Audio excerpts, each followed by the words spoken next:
ತಿರುಪತಿ ಲಡ್ಡು ಪ್ರಸಾದದಲ್ಲಿ ಮಾಂಸದ ಕೊಬ್ಬು ಬಳಕೆ ವಿಚಾರಕ್ಕೆ ಸಂಬಂಧಪಟ್ಟಂತೆ ಟಿಟಿಡಿಯಿಂದ ಸರ್ಕಾರಕ್ಕೆ 40 ಪುಟಗಳ ವರದಿ ಸಲ್ಲಿಕೆ ಆಗಿದೆ. ಟಿಟಿಡಿ ಆಡಳಿತಾಧಿಕಾರಿ ಜೆ ಶ್ಯಾಮಲಾರಿಂದ ವರದಿ ಸಲ್ಲಿಕೆ ಆಗಿದೆ.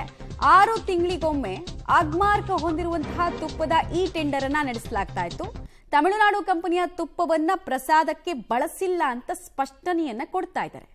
ಬಳಸಿಲ್ಲ ಅಂದ್ರೆ ಏನರ್ಥ? ತಪ್ಪಾಗಿಲ್ಲ ಅನ್ನೋ ಅರ್ಥನ?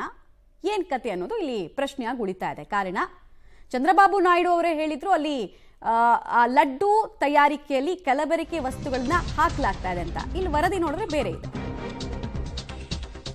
ತಿರುಪತಿ ದೇಗುಲದ ಲಡ್ಡು ಅಪವಿತ್ರ ವಿವಾದಕ್ಕೆ ಸಂಬಂಧಪಟ್ಟಂತೆ ತಿಮ್ಮಪ್ಪನ ನೈವೇದ್ಯಕ್ಕೆ ಬಳಸ್ತಾ ಇದ್ದ ತುಪ್ಪ, ಬೆಲ್ಲ, ಅಕ್ಕಿಗೆ ನಿಷೇಧವನ್ನ ಹೇರಲಾಗ್ತಾ ಇದೆ. ಭಕ್ತರ ಹರಕೆಯ ನೈವೇದ್ಯ ಪದಾರ್ಥಗಳಿಗೆ ತಾತ್ಕಾಲಿಕವಾಗಿ ಬ್ರೇಕ್ ಹಾಕಲಾಗ್ತಾ ಇದೆ. ಶೀಘ್ರದಲ್ಲೇ ಪರಿಣಿತರ ತಂಡವನ್ನ ರಚಿಸೋದಕ್ಕೆ ತೀರ್ಮಾನವನ್ನ ಕೂಡ ಕೈಗೊಳ್ಳಲಾಗಿದೆ. ಇಲ್ಲಿ ಸಮಸ್ಯೆ ಆಗಿದ್ದು, ತಪ್ಪಾಗಿದ್ದು ಎಲ್ಲಿ ಅನ್ನೋದನ್ನ ರೆಕ್ಟಿಫೈ ಮಾಡೋಕ್ಕೂ ಮುಂಚೆ ಒಂದಷ್ಟು ವಿಚಾರಗಳಿಗೆ ತಾತ್ಕಾಲಿಕ ಬ್ರೇಕ್ ಅನ್ನ ಹಾಕ್ತಾ ಇದ್ದಾರೆ. ನೈವೇದ್ಯ ಪದಾರ್ಥಗಳಿಗೆ ಸಾಮಾನ್ಯವಾಗಿ ಅಲ್ಲಿ ಅಕ್ಕಿಯನ್ನ ಬಳಸಲಾಗ್ತಾ ಇತ್ತು, ಬೆಲ್ಲವನ್ನ ಬಳಸಲಾಗ್ತಾ ಇತ್ತು, ಅದೆಲ್ಲದಕ್ಕೂ ಕೂಡ ಫುಲ್ ಸ್ಟಾಪ್ ಇಟ್ಟಿದ್ದಾರೆ.